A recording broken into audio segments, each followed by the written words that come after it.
How to reboot Android phone. There are different ways from which you can reboot your Android phone.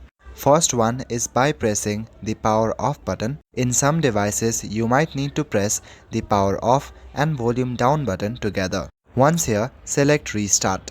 Another way from which you can do this is by rolling down your notification bar. At the top right corner, click on the power off icon.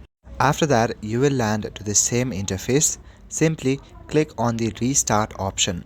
If your device is not performing well, then make sure to check for software updates.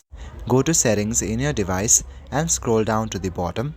Click on the software update option and look for any updates that may be available. If they are available, then update it and make sure to restart your device again.